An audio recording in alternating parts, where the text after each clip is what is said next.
जय Hind friends. World history के topic हमारे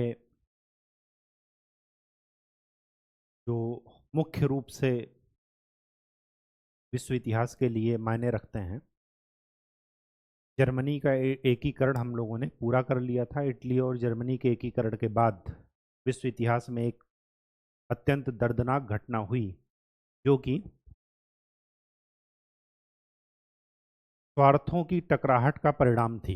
और वो जो घटना घटी उसको बोलते हैं प्रथम विश्व युद्ध। इस युद्ध में पृष्ठभूमि क्या चल रही थी, बैकग्राउंड में क्या था? बैकग्राउंड में था यूरोप की पूर्वी समस्या। ये मैं आपको बता चुका हूँ। इसके बाद राष्ट्रों के अपने अपने हित, जिसकी वजह से टकराहट शुरू हुई, और उसका परिणाम ये रहा, इतने भयंकर तरीके से मानवीय क्षति हुई कि उसकी पूर्ति नहीं की जा सकती, शब्दों में वो बयां नहीं किया जा सकता। और इसी परिप्रेक्ष्य में कि अगर आवश्यकता है तो आविष्कार होगा, इसी वजह से आवश्यकता आविष्कार की जननी है। तो जब ये मानवता के लिए एक संकट आगे बढ़ा, तो यहीं से जो है साइंस एंड टेक्नोलॉजी का आगमन हुआ और काफ़ी तेजी से जो है आविष्कार हुए। आविष्कार में जो महत्वपूर्ण योगदान था वो था इनलाइटनमेंट का, प्रबोधन का, कारण और कार्यपल बल, और साथ में तार्किक सोच। लेकिन यहाँ पर आते आते क्या हुआ कि जितना मानवीय क्षति हुई, तो उसकी वजह से संक्रामक रोग काफ़ी फैले। मतलब डेड बॉडीज का निस्तारण सही से नहीं हुआ, जिसकी वजह से एक प्रकोप फैला। और फिर उसके बाद कई सारे बैक्टीरिया और एंटीबायोटिक की खोज हुई, और उसके बाद साइंस एंड टेक्नोलॉजी में रिसर्च आगे बढ़ा। ये तो हुआ इसका एक पॉजिटिव। लेकिन ये कभी भी एक अगर प्लस और माइनस, सकारात्मक और नकारात्मक जो है मुद्दे देखेंगे, तो प्रथम विश्व युद्ध नकारात्मक ज़्यादा था, सकारात्मक कम था। सारी घटनाएं, सारे राष्ट्रों के हित आपस में चल रहे थे, टकराहट चल रही थी, प्रथम विश्व युद्ध की शुरुआत हो गई। और इसी में जर्मनी ने एक गलती कर दी थी 1917 में। जर्मनी ने ये गलती कर दी कि उत्साह में आकर के अमेरिकी पनडुब्बी को पर अटैक कर दिया। और जब अमेरिकी पनडुब्बी पर अटैक कर दिया, तो याद है ये वही अमेरिका है जो 1860 में गृहयुद्ध से बाहर निकला था, और अब वो अपने पीक फेज में था। 19वीं शताब्दी अमेरिका की शताब्दी। यहाँ से क्या है, अमेरिका ऊपर आएगा और ब्रिटेन नीचे जाएगा। 19वीं शताब्दी क्या थी? ब्रिटेन की शताब्दी थी। लेकिन 19वीं शताब्दी के अंत में अमेरिका अपने राइज पर है और ब्रिटेन डिक्लाइन कर रहा है। और उसी में सेकेंड वर्ल्ड वार में ब्रिटेन फंस गया। जैसे ही अमेरिका की पनडुब्बी पर हमला किया जर्मनी ने, तो अमेरिका भी कूद पड़ा। और अमेरिका क्या है? पूंजीवाद का बच्चा है। पूंजीवाद की गोद में ही वो पला बढ़ा है। तो स्वाभाविक सी बात है कि इसका हित किधर की ओर रहेगा? जिधर की तरफ पूंजीवाद और साम्राज्यवाद का प्रसार होगा। और वो देश कौन कौन से हैं? वो हैं ब्रिटेन और फ्रांस। तो प्रथम विश्व युद्ध में एक गुट की तरफ थे ऑस्ट्रिया, फिर इधर की तरफ ही था जर्मनी, और इधर की तरफ ही था इटली। इधर की तरफ कौन थे दूसरे गुट में? रूस, फ्रांस, ब्रिटेन। अब यहां पर एक और प्लेयर आ गया, अमेरिका, यूएसए। ये बाद में आए। ये दो पार्ट में हुआ है। सारी दुनिया इन्हीं दो गुटों में बटी है। अब भारत के समय पर ये टाइम याद कीजिए, 1914 से 1918 प्रथम विश्व युद्ध हुआ। 1909 में मार्ले मिंटो सुधार आ गया था।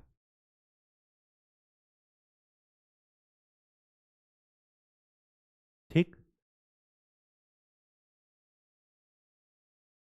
1909 में क्या हुआ था? सांप्रदायिकता को जो है एक लीगल नोटिस दे दिया गया था, एक लीगल वे दे दिया गया था।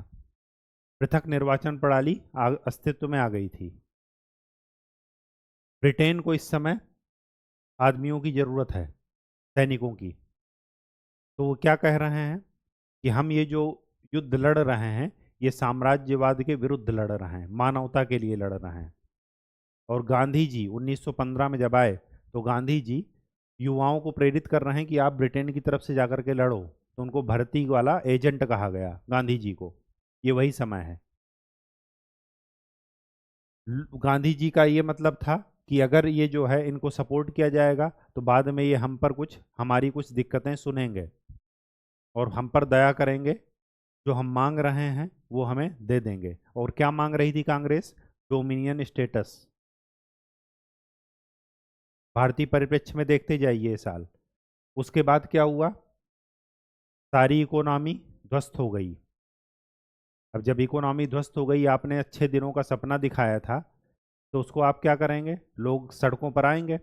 जब आप उनके वादे को पूरी नहीं करेंगे, उनकी इच्छा को पूरी नहीं करेंगे, और जब लोग सड़कों पर आएंगे, तो ये चीज़ सरकार को पता थी, तो पहले ही उनको डराने के लिए क्या पास हो गया? Roulette act. रोलेट एक्ट के विरोध में जलियांवाला बाग में सम्मेलन किया। और सम्मेलन चल रहा था तो डॉक्टर वो जनरल डायर ने क्या कर दिया? गोलियां चलवा दी। क्रम एकदम ध्यान में रखिए चीजें, कि इस समय विश्व इतिहास में क्या चल रहा था, भारत में क्या चल रहा था, तो आपको रटने की जरूरत नहीं पड़ेगी। ये पहले इधर के गुट में शामिल थे, लेकिन बाद में इन्होंने पाला बदल लिया।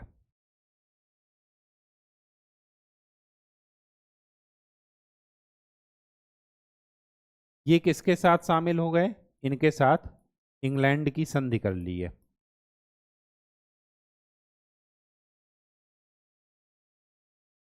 किसके साथ? ब्रिटेन के साथ। और मैंने आपको बताया है कि पूरे यूरोप में यही एक क्या है? गुप्ता जी हैं, जो कि यूरोप के आंतरिक मैटर पर तब तक नहीं बोलेंगे जब तक कि इनका अपना इंटरेस्ट खतरे में ना पड़े। और इनका अपना इंटरेस्ट क्या है? अपना इनका व्यापार और सामान का बेचना, आदान प्रदान। आर्थिक हित इनके ज्यादा हैं, ये आर्थिक हित को सर्वोपरि रखेंगे। फर्स्ट वर्ल्ड वार में इस गुट की विजय हुई। अब जब इस गुट की विजय होगी, तो इनका इनका पहले से ही लड़ाई चल रहा था। याद कीजिए, जर्मनी के एकीकरण में ये इनसे सेडान का युद्ध करके एल्सेस लॉरेन क्षेत्र फ्रांस का अपने पास ले लिए, अपने कब्जे में, जर्मनी ने। तो जर्मनी को ये हमेशा डर है कि अब जब ये विजय हुए, तो स्वाभाविक सी बात है कि ये हमारा बदला उसका लेंगे। लेंगे नहीं लेंगे? अब यहां पर देखिए, यहां पर बैकग्राउंड में क्या चल रहा है? 1917 में रूस की क्रांति हो जाती है।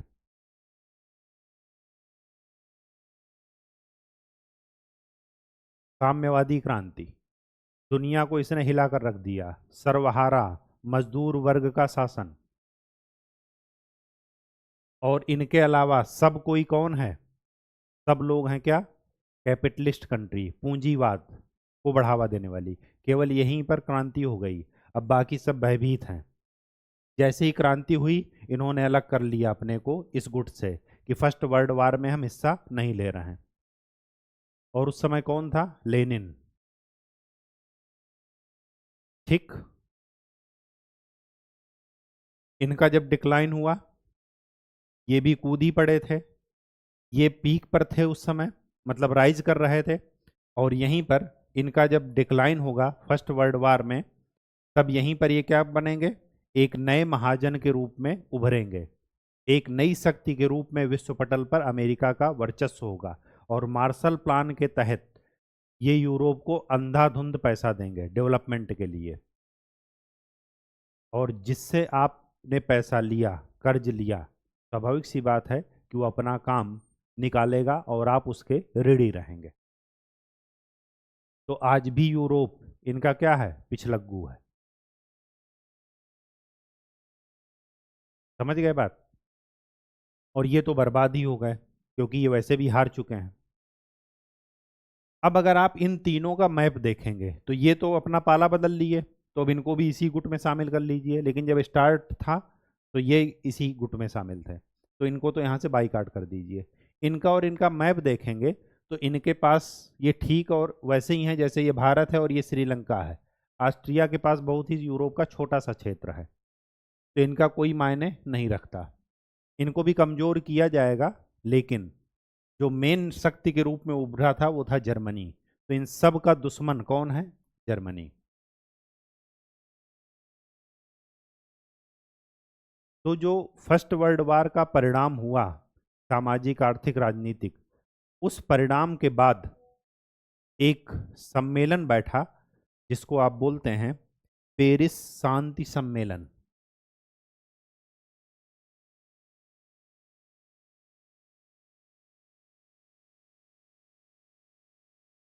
और इस पेरिस शांति सम्मेलन में इन्हीं सब देशों के प्रतिनिधि आए। ये पेरिस शांति सम्मेलन आदर्शवाद और राष्ट्रवाद के बीच की टकराहट है। अब देखिएगा अभी कैसे टकराहट है। आदर्शवाद और राष्ट्रवाद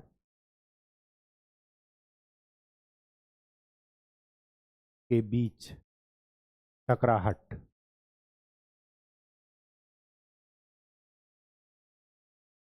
अब देखिए कैसे टकराहट है। यहां पर कौन कौन आया। एक तो आए अमेरिका के राष्ट्रपति वुडरो विल्सन।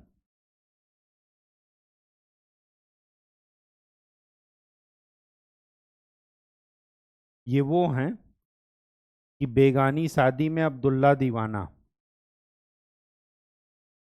इनको यूरोप की यथार्थ परिस्थिति का, यूरोप की राजनीति का, यूरोप की भौगोलिक परिस्थितियों का, यूरोप के अंदर जो गुट बन रहे थे, जो फर्स्ट वर्ल्ड वार हुआ जिसके कारण, इनको उसका प्रत्यक्ष कोई ज्ञान नहीं था। तो यहां पर ये लिख लीजिए कि ये आदर्शवाद की बात करेंगे। यथार्थ में परिस्थितियों का कोई ज्ञान इनको नहीं है।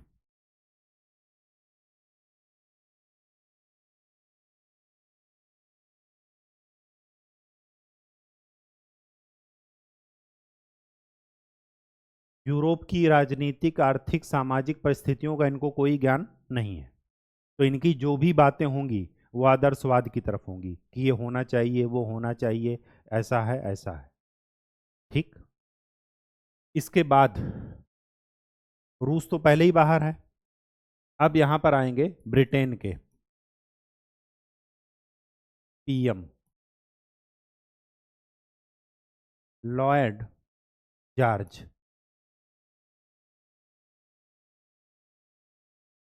मैंने आपको बता रखा है कि ये यूरोप के क्या हैं, गुप्ता जी। इनको अपने आर्थिक हित से मतलब है, इनका बिजनेस चलना चाहिए, बाकी सब लोग भाड़ में जाओ। तो इनका उद्देश्य क्या है, इनका उद्देश्य ये है कि अपने आर्थिक हितों की पूर्ति करना।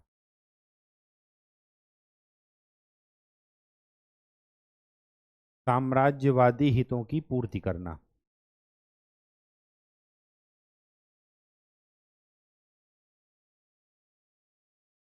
तो ये जो नाम लिखे हैं मीटिंग का, पेरिस शांति सम्मेलन, ये शांति सम्मेलन कम था। यहां भी ये लोग आपस के अपने इंटरेस्ट को ही पूरा करेंगे। ठीक। और कैसे पूरा करेंगे अभी देखते हैं। तो ब्रिटेन के पीएम आ गए। इसके बाद एक बहुत ही यथार्थवादी व्यक्ति जिसको कि यूरोप की राजनीति, भौगोलिक परिस्थिति, समाज, आर्थिक सबकी समझ थी, वो थे फ्रांस के पीएम। इनका नाम था क्लीमेंसू। इनको फ्रांस का बूढ़ा शेर कहा जाता है। ये प्रधानमंत्री थे फ्रांस के, फ्रांस का बूढ़ा शेर।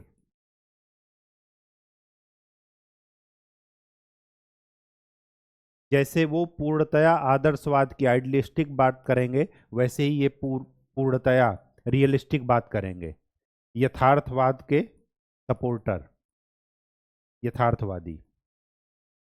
आदर्शवाद इनके उसमें नहीं झलकेगा। क्यों? क्योंकि जब अपना पेट भरा होता है तभी आदमी को आदर्शवादी बातें अच्छी लगती हैं, और जब आदमी धोखा खाया हो, अपना पेट नहीं भरा हो, भूखा हो, तो उसको आदर्शवादी बातें कुछ भी नहीं भाएंगी। इनका क्षेत्र, सेडान के युद्ध में जर्मनी का जब एकीकरण चल रहा था, तो आपको याद होगा बिस्मार्क ने ले लिया था। पूरा यूरोप चुप था एल्सेस लॉरेन में। और कहाँ लिया था? मजे की बात यह थी कि वर्साय का महल यहीं पर है, और वर्साय के महल में ही क्या किया गया? इनका जो है चीरहरण किया गया। इतनी बेइज्जती से उन्हीं का घर में लेकर रह करके और उन्हीं का क्षेत्र क्या कर लिया था? जर्मनी ने छीन लिया था। तो स्वाभाविक सी बात है कि जब ये धोखा खाए हुए हैं तो ये कभी भी आदर्शवाद की बात नहीं करेंगे। तो जब ये आदर्शवाद की बात करेंगे कि ये होना चाहिए, वो होना चाहिए, तो ये कुछ बोलेंगे नहीं। क्यों? क्योंकि इन्हें पता है कि हमें बलि लेना है। किसकी? जर्मनी की। तो ये कुर्सी पर बैठकर मुस्कुराएंगे कृष्ण की तरह। ठीक। तो ये क्या है? पूर्णतया यथार्थवादी बात करेंगे फ्रांस। इसके बाद जिन्होंने पाला बदला था, इटली। इटली के पीएम वो हैं ऑरलैंडो।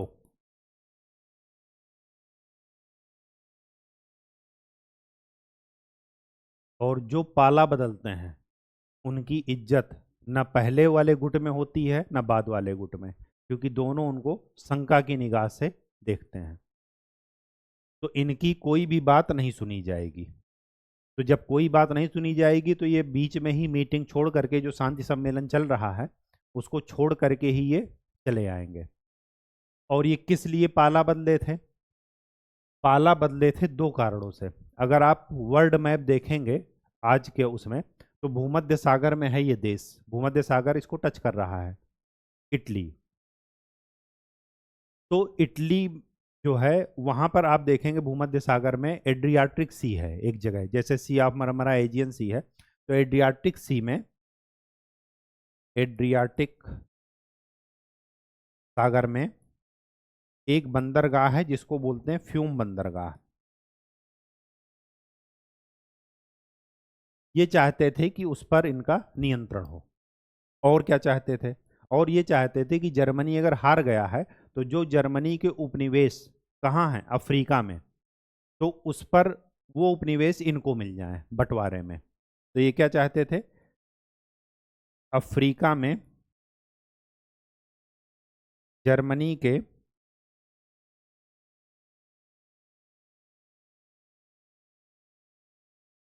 उपनिवेशों पर नियंत्रण।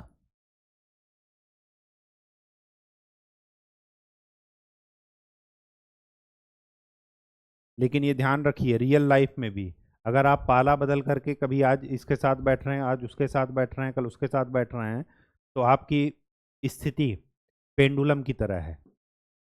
और पेंडुलम की तरह है तो आप पर कोई विश्वास नहीं करेगा। तो वही चीज़ यहाँ है। ये अपने हित सोच करके आए थे, और ब्रिटेन के साथ ये यही संधि किए थे जिसको आप इंग्लैंड की संधि बोल रहे हैं। लेकिन स्वाभाविक सी बात है कि जब ये जीत कर आएंगे, तो और ब्रिटेन यहाँ पर अकेले तो है नहीं, यहाँ पर सब लोग डिसीजन लेंगे, और सब लोग कैसे किसका किसका हित है ये भी आपको बता दिए। तो इनकी बात कोई सुनेगा ही नहीं। जब बात नहीं सुनेगा तो ये क्या करेंगे? ये अपने लोगों को फर्स्ट वर्ल्ड वार में अच्छे दिन का सपना दिखा करके कूदाए थे अपने देश को, कि फर्स्ट वर्ल्ड वार लड़ते हैं और जीत जाएंगे तो ये होगा। जीत भी गए, लेकिन उनको कुछ मिलेगा नहीं। जब कुछ नहीं मिलेगा तो ये वापस जाएंगे देश में अपने, तो क्या होगा? कि इनको जनता स्वागत सत्कार करेगी कि इनको मारेगी, कुर्सी से उतार करके मारेगी। तो जब ये इच्छा नहीं पूरी करेंगे तो उसी समय 1922 में किसको बढ़ावा मिलेगा? मुसोलिनी को। उसी समय क्या आएगा? हिटलर में मुसोलिनी का शासन, फांसीवाद आएगा, जिसको आप फासिज्म बोलते हैं। फांसीवाद के लिए माहौल किसने दिया? इन्होंने ही दिया, खुद से। अरे जब 1870 में जर्मनी के साथ आप आज़ाद हुए थे तो क्या जरूरत थी फर्स्ट वर्ल्ड वॉर लड़ने की? जब सुपर पावर लड़ रहे हैं तो बीच में जाने की क्या जरूरत थी आपको? और कितना बड़ा देश आपका, ये भी सोचिए। अगर आप जीत भी गए तो आप कितने बड़े हैं जो आपको, ना आप टेक्नोलॉजी में आ गए हैं, केवल धर्म के नाम पर रोम इनका जो है वो क्या है? कैथोलिक ईसाई धर्म का क्या है? केंद्र है। अब रोम सिटी आप देखिए, वर्ल्ड की सबसे छोटा देश उसको बोलते हैं। ठीक। अब ये जो है ये बेकार में ही वहां पर पड़े थे, और जब बेकार में पड़े थे तो जब ये जीत करके भी क्या कर गए? हार गए। इनके लिए स्टेटमेंट कहा जाता है कि ये जीत कर भी हार गए। क्यों? क्योंकि जीते तो, लेकिन जीतने के बाद जो सब लोगों का हित पूरा हुआ, इनकी कोई सुनवाई करेगा ही नहीं। और जब सुनवाई नहीं करेगा तो ये वापस अपने देश में जाएंगे, और वहां पर उस बेइज्जती को उनके लोग क्या करेंगे? इनको कुर्सी से उतार करके भिगा भिगा करके मारेंगे। ठीक। तो गए थे कुछ लेने, और जो इनके पास था वो भी सौंप करके चले आए। और यहीं पर इटली में फांसीवाद का जन्म होगा, जिसको आप बोलते हैं मुसोलिनी। मुसोलिनी उस फांसीवाद का क्या होगा? समर्थक होगा। तो ये था कहानी। अब इस कहानी में देख लेते हैं पहले उनके आदर्शवाद की बातें क्या थी। तो जो वुडरो विल्सन थे अमेरिका के राष्ट्रपति, इन्होंने 14 सूत्रीय कार्यक्रम, या ये कहिए 14 सूत्रीय मांगे, पॉइंट्स रखा उस सम्मेलन में। जो 14 सूत्रीय एक एजेंडा था उसको रखा, और उस 14 सूत्रीय मांगों में क्या क्या था वो देख लेते हैं। पहला पहला ये था कि हारे हुए देशों प्रतिनिधियों के साथ कोई भेदभाव नहीं किया जाएगा। अब ऐसा कभी हो सकता है? इनकी शर्तें देखकर ही फर्स्ट वर्ल्ड वॉर में कुछ शांति की संभावना बनी थी, लेकिन इनको ज्ञान तो है नहीं वहाँ की राजनीतिक स्थितियों का, यूरोप की। तो इस ये दिखा करके बाकी लोग अपना अपना हित साधेंगे। ठीक, अभी मैं बताता हूँ कैसे साधते हैं। तो पहला पॉइंट क्या था? कि हारे हुए देशों या प्रतिनिधियों के साथ कोई भेदभाव नहीं किया जाएगा। सेकंड बात,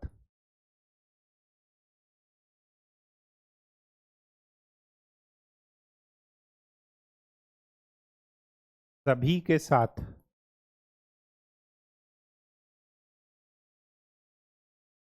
खुले में संधियां की जाएंगी। मतलब ओपन, कोई जो बिस्मार्क ने वो किया था हाइड एंड सीक वाला गेम, वो सब नहीं होगा, गुप्त संधियां नहीं होंगी। ये दूसरा पॉइंट था। तीसरा, राष्ट्रों की सीमाओं में परिवर्तन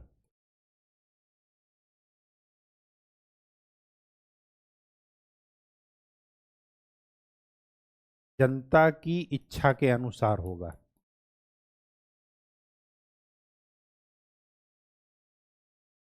जो वहां की जनता कहेगी। फोर्थ,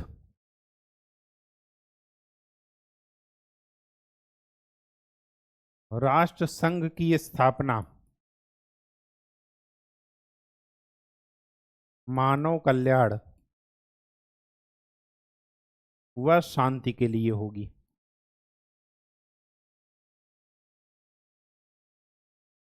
यही उद्देश्य संयुक्त राष्ट्र संघ का भी है।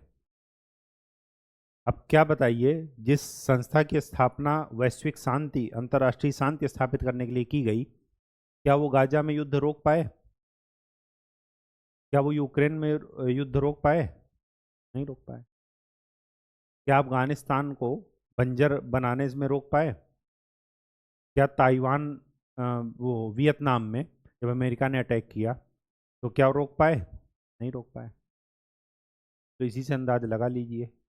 इसीलिए उनकी क्या है, क्रिटिसिज्म है यही, कि ये केवल पश्चिमी देशों के हितों को पूरा करते हैं। जिसके पास शक्ति है, पावर है, उसी की तूती बोलती है। तो राष्ट्र संघ, ये आज का संयुक्त राष्ट्र संघ से अलग है, ध्यान में रखिएगा। राष्ट्र संघ की स्थापना ये 1919 में की गई थी। 1919 में ही एक और काम किया गया था। ये सम्मेलन वहीं हुआ था 2018, 1918 के बाद 1919 में ये सम्मेलन चल रहा है। और यहीं पर एक और स्थापना की गई थी, ILO, इंटरनेशनल लेबर ऑर्गेनाइजेशन। ठीक, इसकी भी स्थापना 1919 में ही हुई थी। तो इनकी स्थापना मानव कल्याण व शांति के लिए की जाएगी। इसी वजह से इसको आदर्शवादी बातें बोल रहे हैं, आदर्शवाद का समर्थक बोल रहे हैं। और ये ऐसा क्यों कह रहे हैं? क्योंकि इनका पेट भरा है, इनके साथ कोई धोखा नहीं हुआ है। और तो और ये जो है, यूरोप की राजनीतिक स्थितियों का, आर्थिक स्थितियों का इनको ज्ञान नहीं है, इसी वजह से कह रहे हैं। अभी इनको किसी ने चीट किया होता तो कभी ऐसी बातें करते? कभी नहीं करते। अगर तालिबान ने, अगर लादेन ने इन पर छुप कर अटैक किया वर्ल्ड ट्रेड सेंटर पर, तो क्या इन्होंने उसको मारते समय आदर्शवादी बातें की कि हम यहाँ पर बैठे हैं, लादेन आ जाओ समर्पण कर दो? इन्होंने भी घुस करके मारा ना उसको। मारा कि नहीं मारा? तो क्यों मारा? यही जान लीजिए कि इनके उस समय के स्टैंड और इस समय के स्टैंड में। तो आदर्शवादी बातें वही करेगा जिसका पेट भरा हो, जो धोखा ना खाया हो। अगर जिसका, जो भूखा होगा, वो आदर्शवादी बातें क्यों करेगा? वो तो छीन करके रोटी खाने की कोशिश करेगा जिंदा रहने के लिए। ठीक, ये फोर्थ पॉइंट। फिफ्थ पॉइंट, शस्त्र, नियंत्रण पर बल दिया जाएगा। और इसके लिए निशस्त्रीकरण आयोग की स्थापना की जाएगी।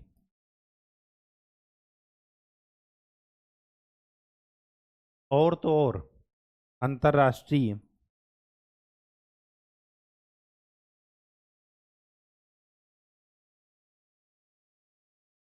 व्यापार से सभी प्रतिबंध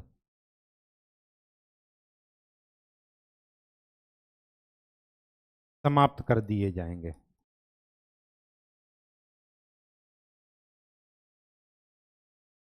ठीक,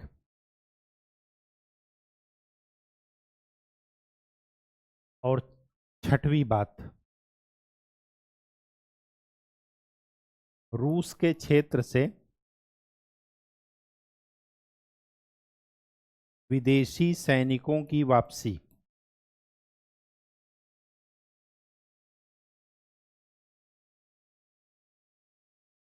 ये रूस में विदेशी सैनिक क्या कर रहे थे? जब फर्स्ट वर्ल्ड वार चल रहा था तो जिस भी मोर्चे पर जो लड़ रहा था, तो इस वजह से सैनिकों का आदान प्रदान हो रहा था।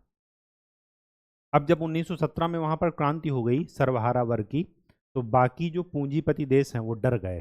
वो डर इस वजह से गए कि सैनिक वहां पर हैं, क्रांति वहां पर हो रही है, और जब क्रांति हो रही है तो वो क्रांति की चीज़ों को देखेंगे। देखेंगे क्यों? अमेरिका ने भी देखा, फ्रांस ने भी देखा, फ्रांस से कनाडा चला गया उनके हाथ से उपनिवेश। तो इन्होंने सोचा कि अगर वही सैनिक आकर के हमारे यहाँ पर हंगामा कर दिए और हमारी स्थिति ऐसे ही जर्जर है, फर्स्ट वर्ल्ड वार में हम एकदम निचोड़ लिए गए हैं, तो फिर हम उसके साम्यवाद का जो प्रसार होगा हम उसको रोक नहीं पाएंगे। तो इसका पर्पज ये था, इस पूरे उसका क्रक्स समझते हैं अमेरिका का, कि व्यापारिक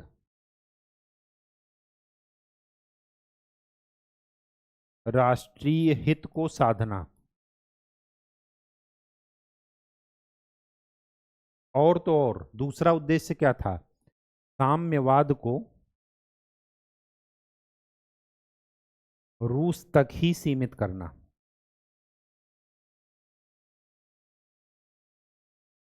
ताकि उसका प्रसार आगे ना हो। ठीक, कहानी समझ में आ गई?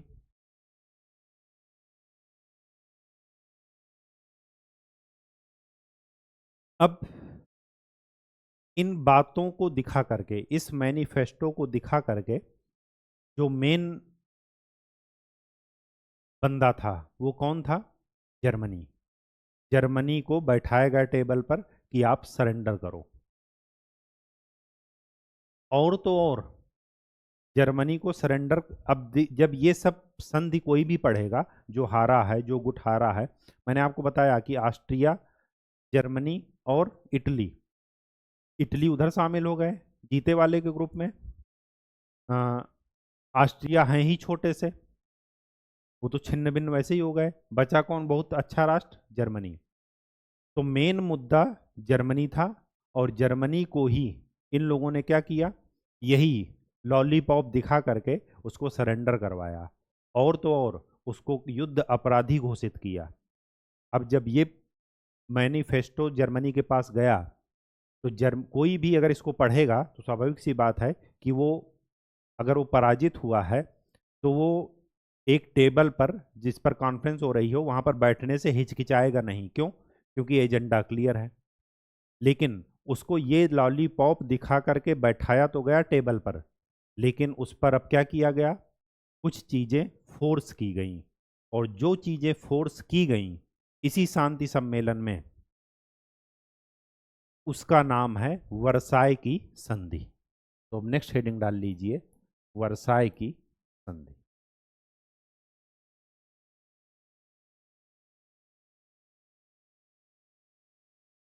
और वर्साय के महल में ही जर्मनी का धूमधाम से स्वागत किया गया था।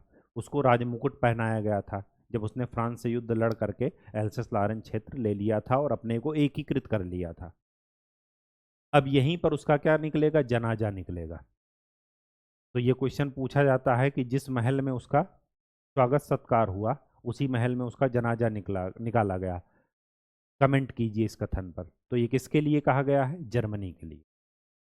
तो देख लेते हैं कि इस वर्साय की संधि में क्या क्या प्रोविजन थे, जिसकी वजह से सेकेंड वर्ल्ड वार तक स्थिति पहुंची।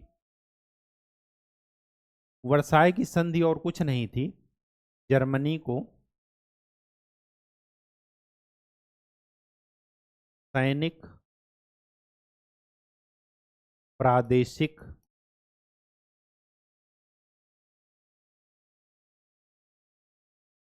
राजनैतिक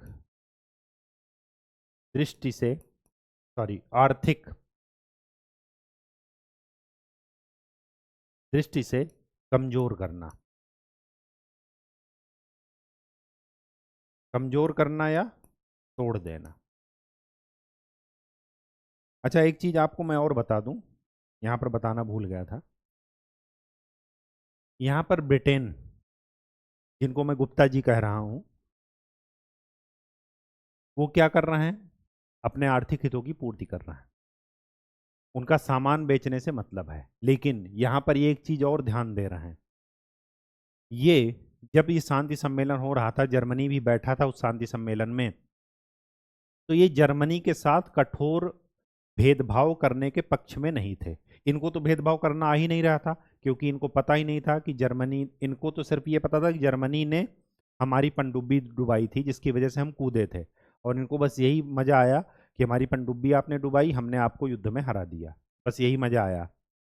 जर्मनी बाकी यूरोप के लिए कितना महत्वपूर्ण था, क्या उनको परेशानी क्रिएट किया था, कैसे कैसे बना था, उससे इनको अज्ञानता थी। इनको ये क्या कर रहे थे कि शुरुआत में कभी भी इस पक्ष में नहीं थे कि जर्मनी के साथ क्या हो, कठोर व्यवहार हो। मान रहे हैं कि वो युद्ध में हार गया फर्स्ट वर्ल्ड वार में, लेकिन ये उसके पक्ष में नहीं थे कि उनके साथ कठोर व्यवहार किया जाए। लेकिन बाकी लोगों के दबाव में ये भी पक्ष में आ गए कि हाँ, इनके साथ कठोर व्यवहार किया जाए। अदरवाइज ये किसके पक्ष में थे कि जर्मनी तो हार गया, अब कौन है जो इनको चैलेंज कर सकता है? वो कौन था? फ्रांस। तो इनका मेन मोटो ये था कि फ्रांस ताकतवर ना बने, और इतना ताकतवर तो और ना बने कि हमारे को ही चैलेंज करे। क्यों? क्योंकि हर उपनिवेशवाद की होड़ में ये इनसे टक्कर ले रहे थे, फ्रांस। ठीक, तो ब्रिटिश पीएम जर्मनी के साथ शुरुआत में कठोर नीतियों के पालन करने के पक्ष में नहीं थे, कठोर चीज़ें इम्प्लीमेंट करने के पक्ष में नहीं थे, लेकिन बाकी लोगों के दबाव में ये भी क्या हो गए, जर्मनी के विरोध में हो गए, और कहा गया कि कठोर चीज़ें इन पर आरोपित की जाएं। इनका मेन मोटो था कि फ्रांस इतना ताकतवर ना बने कि हमारा शक्ति संतुलन बिगड़ जाए, मतलब जो पड़ोसी है वो इतना ताकतवर ना हो कि वह एक दिन हम पर ही कब्जा कर ले। तो इसके साथ चेक एंड बैलेंस का, तो ये किस पर काम कर रहे थे? शक्ति संतुलन। फ्रांस इतना स्ट्रांग ना हो जाए कि शक्ति संतुलन बिगड़ जाए। ठीक, चलिए अब ये कैसे कैसे कमजोर किया गया वो देख लेते हैं। पहली बात तो सैनिक दृष्टि से देखते हैं क्या कमजोर किया गया। सैनिक दृष्टि से ये कमजोर किया गया कि जो थल सेना थी उसको सीमित करके 1 लाख कर दिया गया, कि जर्मनी की जो थल सेना है उसमें कभी भी 1 लाख से ज्यादा सैनिक नहीं होंगे। वायुसेना को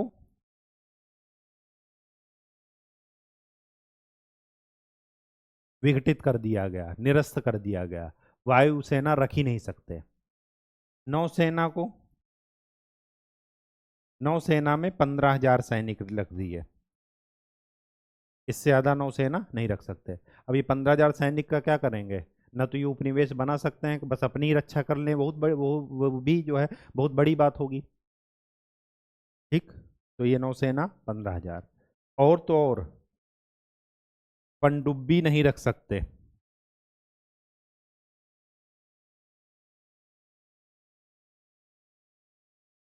ये सैनिक दृष्टि से कमजोर किया गया।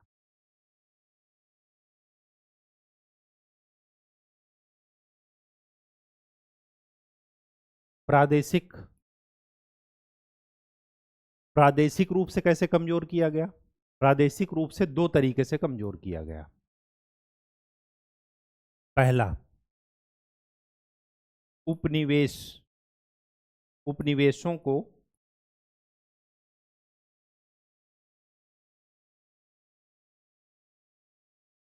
विजित राष्ट्र में बांट दिया गया।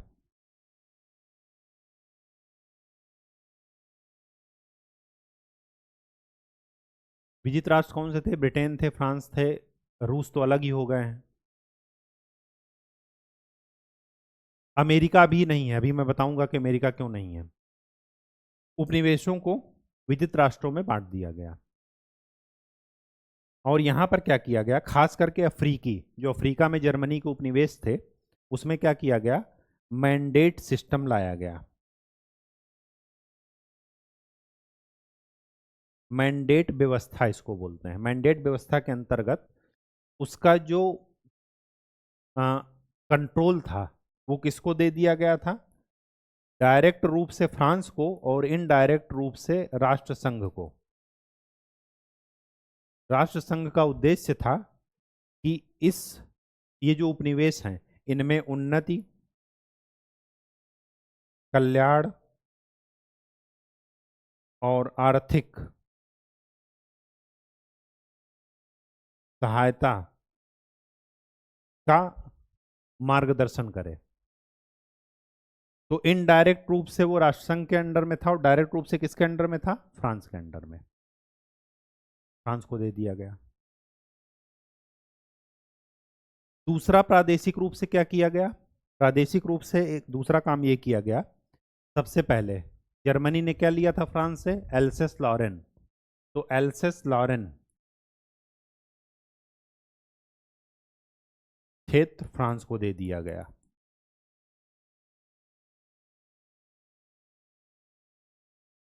और क्या किया गया, यहीं पर लिखिएगा। एल्सेस लॉरेन फ्रांस को, जो राइनलैंड है, राइनलैंड पर मित्र देशों की सेनाएं रहेंगी। और मित्र देश कौन है?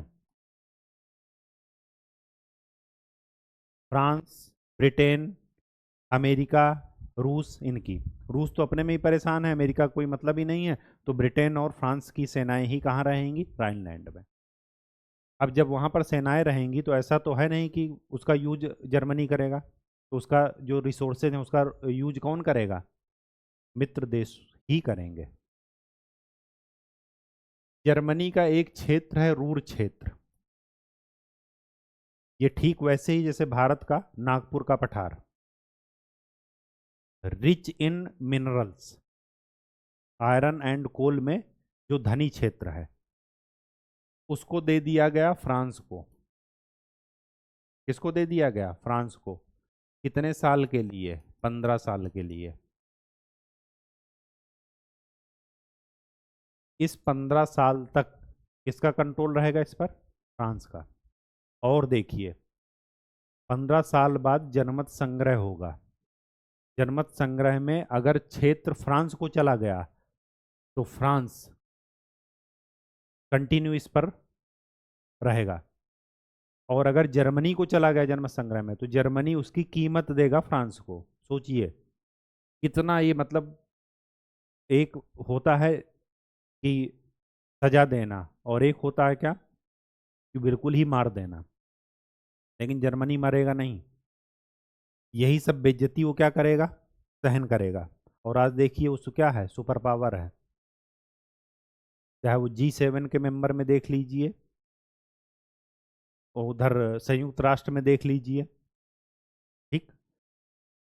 ऑटोमोबाइल क्षेत्र इनका इतना स्ट्रांग है, ठीक। तो रूर क्षेत्र में कंट्रोल किसका है? फ्रांस का। और यहाँ यहीं पर लिख लीजिए, 15 वर्ष बाद मतदान अगर फ्रांस के पास चला गया तब तो ओके, अगर जर्मनी के पास चला गया तो जर्मनी उसकी कीमत देगा। ये क्षेत्र जर्मनी का ही है, और फिर अगर जर्मनी के पास ही जनमत संग्रह के बाद चला गया तो उसकी कीमत जर्मनी देगा किसको? फ्रांस को। बताइए क्या गजब की ड्रामेबाजी चल रही है, ठीक। तो इस तरीके से प्रादेशिक रूप से इसको कमजोर किया गया। राजनैतिक दृष्टि से कैसे कमजोर किया गया? राजनैतिक दृष्टि से, एक तो वहां पर जो प्रशा ने एकीकरण किया था, पूरे जर्मनी का प्रसाकरण हुआ था, मतलब प्रशा ने ही अपना क्या किया था? प्रसार किया था पूरे जर्मनी पर। अब उस राजतंत्र को हटा करके क्या आ गया? गणतंत्र, जिसको आप क्या बोलते थे? वाइमर गणतंत्र। अब सोचिए, गणतंत्र में जनता के प्रतिनिधि ही यहाँ पर आए हैं शांति सम्मेलन में जर्मनी की तरफ से। तो जनता के जब प्रतिनिधि आएंगे और वो इस संधि को, ये संधि उनके पास रखी जाएगी, तो क्या उनको बात हजम होगी कि हम यहाँ पर तो संधि कर लिए लेकिन हम वापस, हमें अपनी जनता को जाकर के जवाब देना है। इन सब जगह पर, रूर क्षेत्र हुआ, राइनलैंड हुआ, इन सब जगह पर हमारे जर्मन लोग रहते हैं। तो जब ये कब्जा करेंगे तो वो लोग हमसे जवाब पूछेंगे ना कि भाई क्या करके आए हो वहाँ पर वर्साय के महल में? क्या खाली चाय नाश्ता करने गए थे, या कुछ जो है आप करके आए हो वहाँ पर? तो पूछेगा तो स्वाभाविक सी बात है कि इनको वहाँ पर जवाब देना पड़ेगा। तो राजनैतिक दृष्टि से ये अपने आप क्या हो जाएंगे, अपने को, इनको बेइज्जती महसूस होगी, और यही वजह होगी, इसी सबको दिखा करके हिटलर सत्ता में आएगा, ठीक। आर्थिक दृष्टि से, आर्थिक दृष्टि से कैसे कमजोर किए? आर्थिक दृष्टि से कमजोर किए, एक तो इसको युद्ध अपराधी घोषित किए।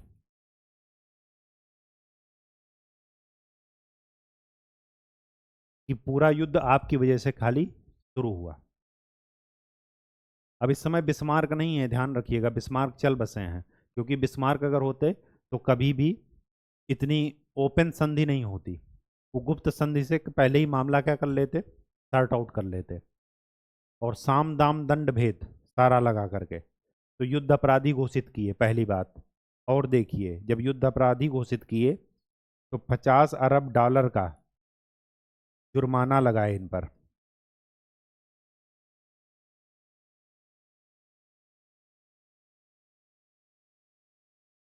5 अरब डॉलर का जुर्माना भी लगा दिए, इतना क्षेत्र भी ले लिए और इतना जुर्माना भी लगा दिए। अब ये जुर्माना भरते भरते क्या हो जाएंगे, भुखमरी के कगार पर आ जाएंगे। और उसी समय किसका जन्म होगा, हिटलर का। तो हिटलर के जन्म के लिए ये जो मित्र राष्ट्रों का स्वार्थ है, हित है, इंटरेस्ट है, वो जिम्मेदार है, क्योंकि उनके हित का परिणाम क्या है, वर्साई की संधि। और उसी का जो प्रोडक्ट है वो कौन है, हिटलर जर्मनी में, और इटली में कौन है, मुसोलिनी। एक तरफ मुसोलिनी ने फांसीवाद को बढ़ाया और हिटलर ने क्या बढ़ाया, नाजीवाद को। तो 5 अरब डॉलर का जुर्माना। और देखिए इंटरेस्टिंग बात, फ्रांस और आ, एक और कंट्री है, बेल्जियम,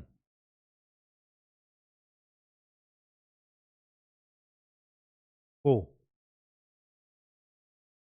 प्रतिवर्ष 70 मिलियन टन और 80 मिलियन टन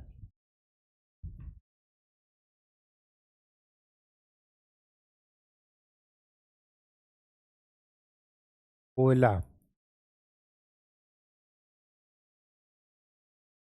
जर्मनी देगा।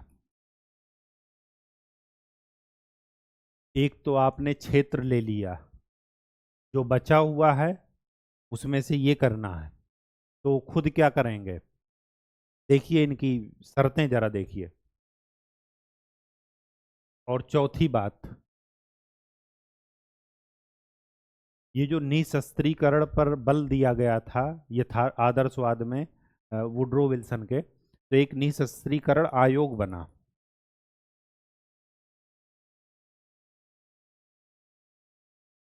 और इसी आयोग के द्वारा ही ये काम किया गया था, वो जो उधर सैनिक वाला देखिए, ये ये सारी चीजें भाई सीमित कर दिया 1 लाख, तो उसको देखेगा कौन, यही आयोग ही तो देखेगा कि जर्मनी ये वर्साई की संधि का पालन कर रहा है कि नहीं कर रहा। वायुसेना रखा है कि नहीं रखा है, नौसेना में 15,000 से ज्यादा सैनिक तो नहीं है। तो ये जो निशस्त्रीकरण आयोग बना, इसका खर्च कौन देगा, जर्मनी। जुर्माना भी लगाए, प्रादेशिक विखंडन भी कर दिए, सैनिक दृष्टि से भी कमजोर कर दिए, और उसकी देख रेख के लिए जो आयोग बैठा है, वो आयोग का खर्चा भी कौन देगा, जर्मनी। ये संधि यथार्थ से बहुत ही दूर है।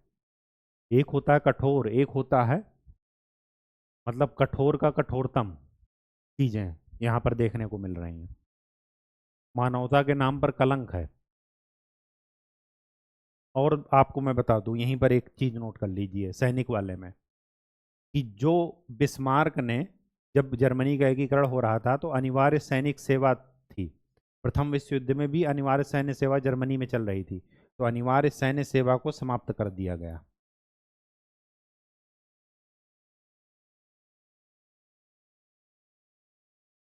समाप्त कर दिए तभी तो सब लोग सेना में नहीं आएंगे, कंपलसरी नहीं होगा, तभी वहां पर लिमिट काम करेगी। एक चीज और बता दूं आपको, ये जो यहाँ पर लिखा है आपने प्रादेशिक विखंडन में, प्रादेशिक विखंडन में एक चीज और लिख लीजिए यहीं पर। और क्या काम हुआ, और काम ये हुआ कि पोलैंड को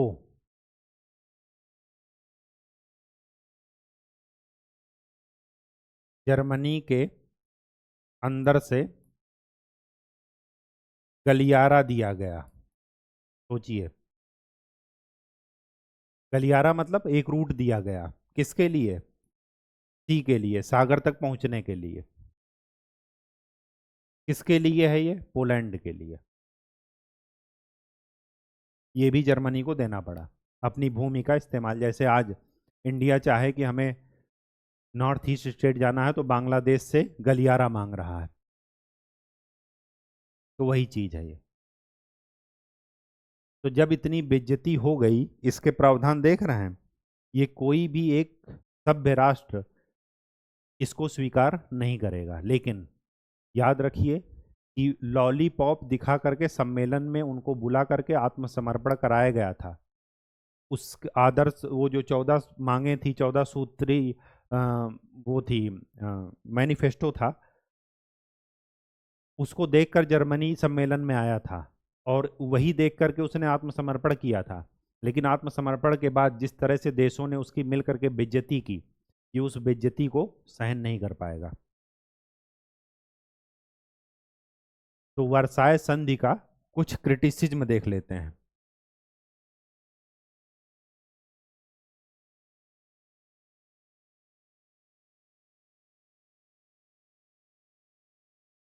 वर्साय की संधि का मूल्यांकन।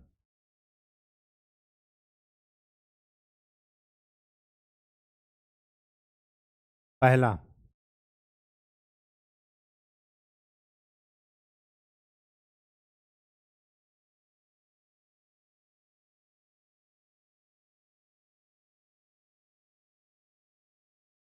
विषमतावादी संधि।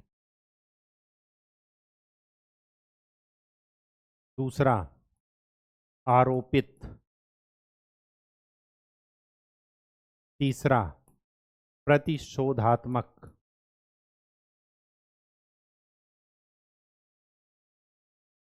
और चौथा, युद्ध विराम।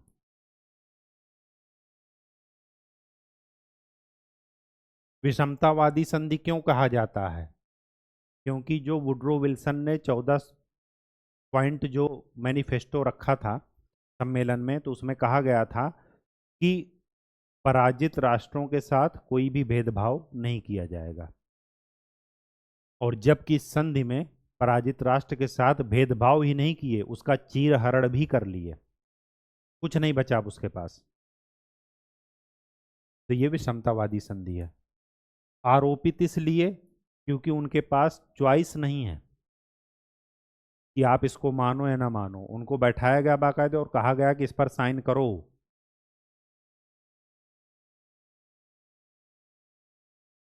वो बार बार उसके गणतंत्र के प्रतिनिधि कह रहे हैं जर्मनी के कि जर्मनी इस अपमान को कभी भूलेगा नहीं, ना जर्मनी की जनता भूलेगी। और हम जर्मनी की जनता मरेगी नहीं इसको अगर आप लागू कर दिए तो। हम अपने प्रतिशोध का, अपने अपमान का बदला ले करके रहेंगे। तो ये आरोपित थी, कोई चॉइस नहीं थी। और तो और अंतर्राष्ट्रीय युद्ध नियमों के विरुद्ध थी।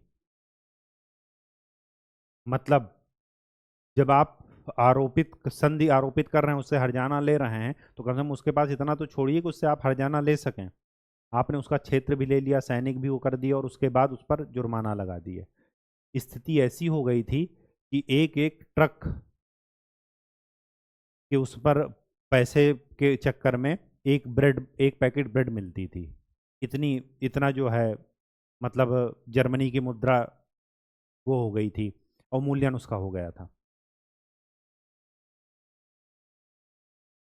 तो ये क्या थी? आरोपित थी। अंतर्राष्ट्रीय नियमों के, अंतर्राष्ट्रीय युद्ध के नियमों का पालन नहीं किया गया था।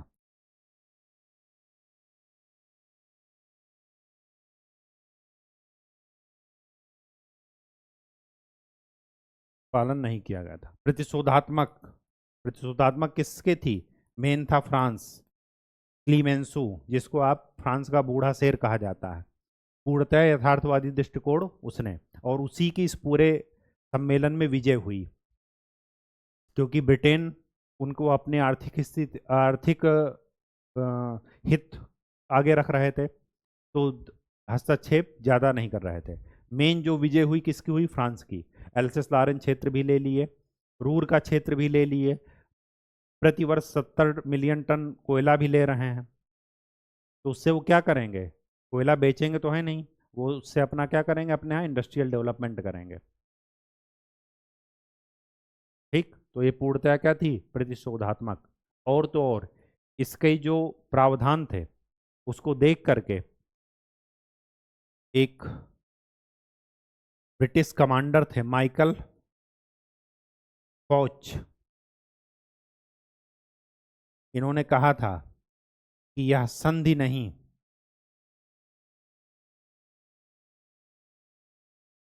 बल्कि 20 वर्षों का युद्ध विराम है। ये जो वर्साई की संधि हुई थी, ये कब हुई थी? 1919 में। और इसमें 20 जोड़ेंगे तो क्या बन जाएगा? 1939। और ये वही साल है जब सेकंड वर्ल्ड वार स्टार्ट हुआ था। तो इनकी भविष्यवाणी, ऐसा नहीं कि भविष्यवक्ता थे, इनकी भविष्यवाणी सही हो गई, क्योंकि इसके जो प्रावधान थे वो इतने कठोरतम थे कि कोई भी देश इसका लंबे समय तक पालन नहीं कर सकता। ठीक, तो आगे देखते हैं कि वर्साई की संधि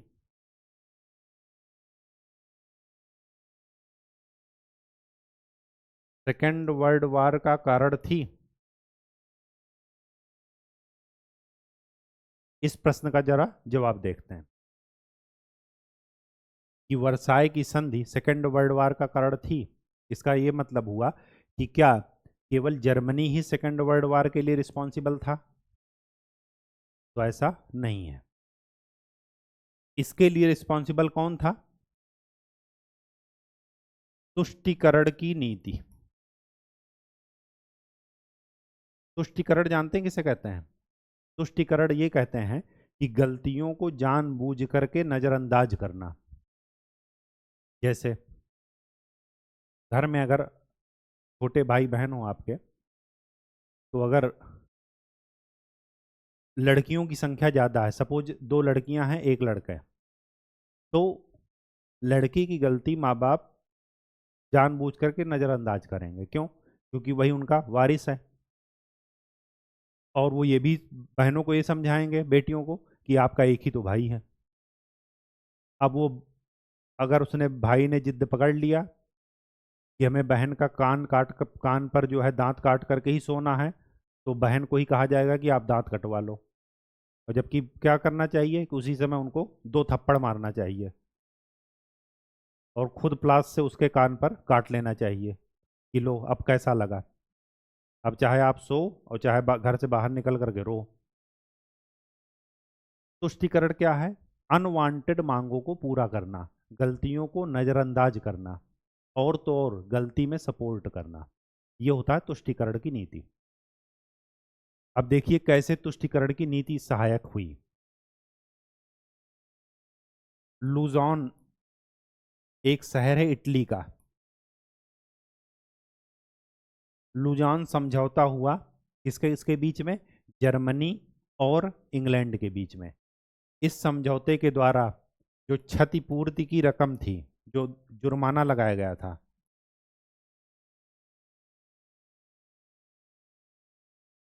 उसको देने में छूट दे दी गई। मतलब कहा गया कि दो या ना दो, वो तो उस समय सब लोगों के दबाव में जो हम कह दिए थे, बाकी आप नहीं भी दे सकते हो। लुजॉन समझौता। और तो और इंग्लैंड और जर्मनी के बीच में क्या हुआ?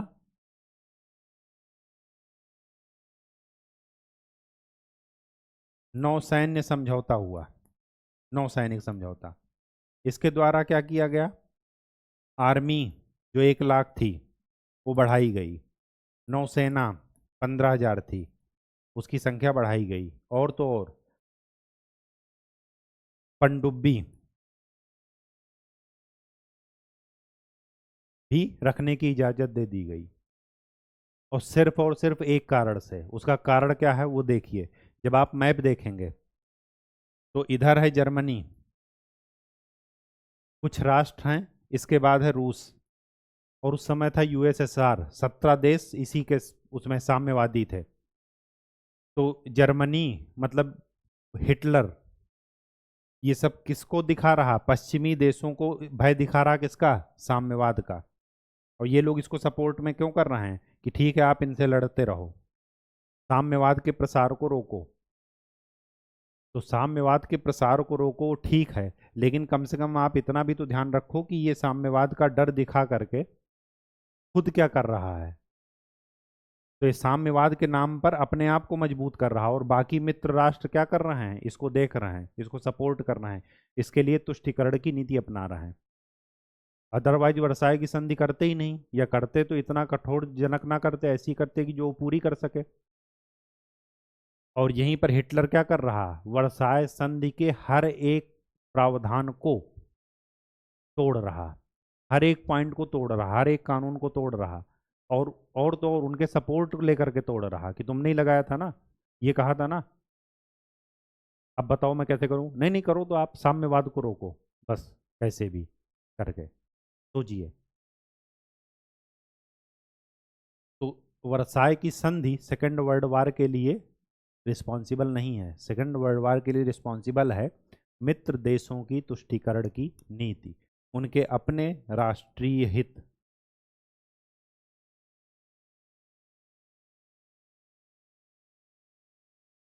पाकिस्तान देख लीजिए कि नहीं, हम आतंकवाद की मदद, आतंकवाद को समाप्त करने के लिए हमें मदद दीजिए, अमेरिका से कह रहे हैं। और उस आतंकवाद को समाप्त करने के लिए मदद का इस्तेमाल वो क्या कर रहे हैं? भारत के विरुद्ध छद्म युद्ध में लगा रहे हैं। अब वो खुद ही पीड़ित हैं उससे। ना वहाँ के सैन्य प्रतिष्ठान सेफ हैं, ना एटॉमिक सेंटर सेफ हैं, ना एटॉमिक हथियार सेफ हैं, कोई भी सेफ नहीं है। अब उनके कंट्रोल में ही चीज़ें नहीं हैं। अमेरिका से मदद ले रहे थे कि नहीं, हम जो है वो रूस के प्रसार को रोक रहे हैं अफगानिस्तान। अब ये जो है, अमेरिका ने क्या किया? वहाँ पर तालिबान को सपोर्ट किया कि ठीक है अफगानिस्तान से रसिया को खदेड़ दो, और बाद में तालिबान ने उन पर ही अटैक कर दिया। तो इसका मतलब क्या हुआ कि सेकेंड वर्ल्ड वार से वो सीखे कि नहीं सीखे? नहीं सीखे, अभी भी उसी को क्या कर रहे हैं? फॉलो कर रहे हैं, केवल और केवल क्या? अपने राष्ट्रीय हित को आगे करने के लिए। तो जब हम इटली का एक वो सॉरी ये पढ़ेंगे, हिटलर और नाजीवाद और इटली में फांसीवाद पढ़ेंगे, तब हम बताएंगे कि ये जो वर्साई की संधि के एक एक पॉइंट कैसे वो जो है तोड़ रहा है। और तो और तुष्टीकरण का ये लेवल पहुंच गया था कि पोलैंड और चेकोस्लोवाकिया को आज़ाद कर दिया गया था। लेकिन हिटलर क्या कह रहा है? चेकोस्लोवाकिया के एक क्षेत्र को मांग रहा है। और तो और ये देश क्या कह रहे हैं? ब्रिटेन और ये सब कह रहे हैं कि दे दो। बताओ तुष्टीकरण का ये लेवल। मतलब आप सोचिए, अंदाजा लगा कर देखिए कि ये है नेपाल, और ठीक ये है बांग्लादेश, और ये है श्रीलंका। ये कह रहे हैं कि बांग्लादेश हमसे, हमें बांग्लादेश का कुछ क्षेत्र चाहिए। तो ये इनको ना समझा करके, किसको समझा रहे हैं? इनको समझा रहे हैं, कह रहे हैं कि जो मांग रहे हैं वो दे दो। मतलब एक सोच कर देखिए कि बदतमीजी का गजब लेवल। तो स्लोवाकिया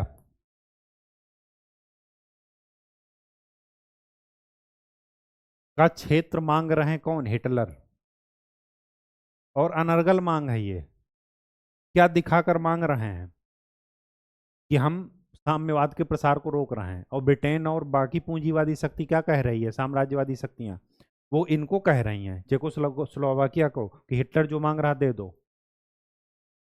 अरे इनको ये कह रहे हैं कि जब आपको इतना ही देने का शौक है साम्राज्यवाद साम्यवाद के विरुद्ध, तो आप अपना ही क्षेत्र दे दो, पूरे इंग्लैंड में हिटलर को ले जा करके बैठा दो। कहना चाहिए कि नहीं कहना चाहिए?